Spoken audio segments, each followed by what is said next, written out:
둔산동 동화선입니다. 이게 간단한 단원이지만 글자는 정확하게 설명을 해줘야 하는데 아이가 문제를 푸니까 설명해줍니다. 이야기담 이야기화예요. 그럼 담화 뭐냐? 그냥 이야기라고 이야기. 대화도 되고 소설도 되고 뭐 이야기면 돼요. 이야기담 이야기화니까. 그러면 화자도 있고 말하는 자가 있고 듣는 자가 있어요. 청자. 그리고 시청자 할 때는 보는 자인데 화자와 청자 두 명이 주기만 하냐? 받고. 그러니까 서로 이거 하면 대화하네요. 그러면 대화를 발생하는 걸 그럼 발화라 그래요. 발화. 발생. 대화를 발화.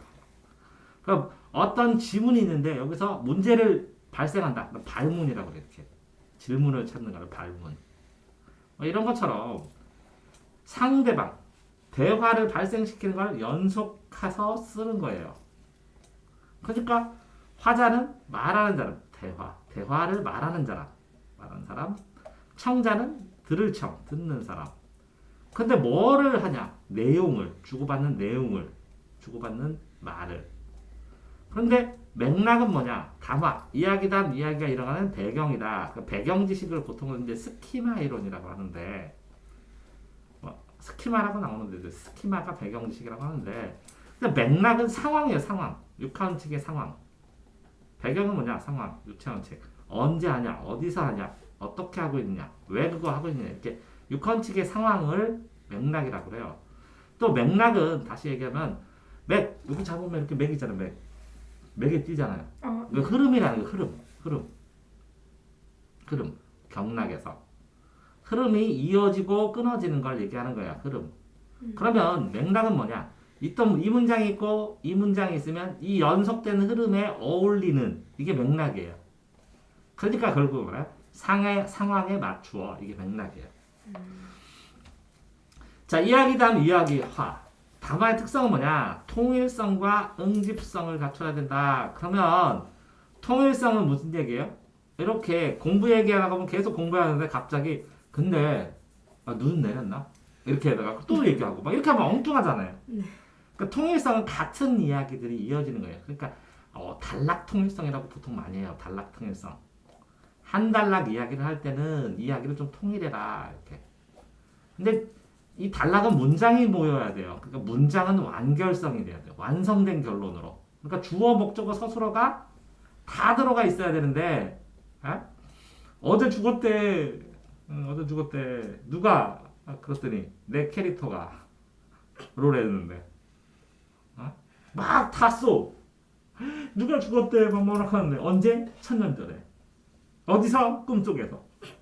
이렇게 하면 안 되니까 이게 정보를 제대로 완성된 결론으로 필요한 정보들을 얘기를 해줘야 되고 단락은 통일되고 단락이 모이면 글이 되는데 이거는 일관성, 하나로 관통해서 주제가 딱 하나야 돼요. 그래서 문장 완결성하고 이거는 수능 문제 풀든지 어떤 생각을 할 때 기준이 문장의 완결성을 하는 겁니다. 수능 문제의 기준이 문장의 완결성. 그 다음에 이 단락의 통일성은 이 문장의 글들이 모여서 같은 내용들이 모이는 거예요. 자, 일관성은 하나로 관통되는 주제가 하나여야 된다는 거죠. 주제가 한 개. 그래서 담화는 고정되어 있지는 않아요. 딱 정해진 것만 하지 않는데 주변도 해요. 주변도 하는데 담화가 이루어지는 상황 속에서 해야 되는데 고정되어 있지 않다고 막 엉뚱한 거 하는 거 아니라 갑자기 아까 똥 쌌는데 시원했어. 뭐 이렇게 얘기하면 사람들이 막 엉뚱하다고 그래요. 왜 왔다 갔다 하냐고. 상황 속에서. 자, 통일성하고 응집성을 보면 그럼 응집성 뭐냐? 하나로 집합한다는 건데 발화 문장이 주제를 향해서 밀접하게 연결돼야 돼요. 주제를 향해서. 그러니까 뭐라고요? 문장은 완결성. 제가 이렇게 써 있잖아요. 문장은 완성돼야 되고 완성된 게 비슷한 내용들이 모여서 주제를 만들어 가니까 주제를 향해서 밀접하게 밀도 있게 접촉돼서 연결돼야 되고 비슷한 걸 얘기해야 되니까 주제랑 공부 얘기하는데 갑자기 먹는 얘기 끼워서 하면 안 된다는 거예요. 근데 점심 뭐 먹어요? 뭐 이렇게 얘기하면 안 된다는 거죠. 그럼 응집성은 뭐냐? 이 발생된 대화들, 문장들이 형식적으로 긴밀하게 연결되어 있다. 지시어, 이거, 그거, 저거 이렇게 이런 거 그런 거 이런 지시어 앞에 찾아 나가잖아요. 접속어, 이런 것들이 연결돼서 이 단어, 문장과 문장이 잘 연결되어 있다, 적당하게. 예? 그래서 이것 하면 이것이 앞에 나와야 되고, 이렇게. 됐어요? 네. 그래서 지시어하고 접속어를 잘 써야 된다. 이거는 가깝고, 그거는 중간이고, 저거는 먼 거예요. 이거는, 이러한 거는 가까운 거, 저러한 건 좀 먼 거, 그러한 거는 좀 멀은 거예요. 그리고는 순접이고, 또 하는 계속, 그런 데는 전환이야, 내용이. 하지만은 반대예요. 그러나하고, 하지만은, 그러나는 A가 있는데, 그 정반대에, 그러나, 정반대의 이야기가 있다. 하고, 하지만은, 이게 맞긴 맞아. 그렇지만, 이런 면도 있다. 이런 거고. 더욱이. 자, 단어 맥락에서 고정돼 있지 완전히 이렇게 딱 틀에 짜이지는 않지만 상황 속, 상황 맥락, 흐름 속에서 따라서 담화를 해석할 수 있을 때 무슨 뜻이냐, 이 내용이 무슨 뜻이냐 해석할 때는 맥락을 고려하는 거지. 자, 이런 거랑 똑같죠. 쭉 얘기한다. 네 맘대로 살아. 얘기를 하면 진짜 네 맘대로 살아라는 것이냐 생각해 봐야죠. 너 공부를 그렇게 하냐? 네 맘대로 살아. 그렇게 하면. 자, 상황의 맥락입니다. 그래서 어려워요, 실제로 상황의 맥락이. 말하는 자하고 화자하고 청자의 관계, 아버지냐 아들이냐, 선생과 제자냐, 친구냐에 따라서, 시간과 장소, 시간에 따라서 아침이냐 점심이냐, 아니면 무슨 시대냐, 장소가 어디냐에 따라서 어떤 의도, 어떤 의미로, 어떤 목적으로에 따라 다 다르게 해석할 수 있다는 거지. 그래서 이 해석이 장면을 이해하는 데 도움이 됩니다. 자, 어떤 상황이냐?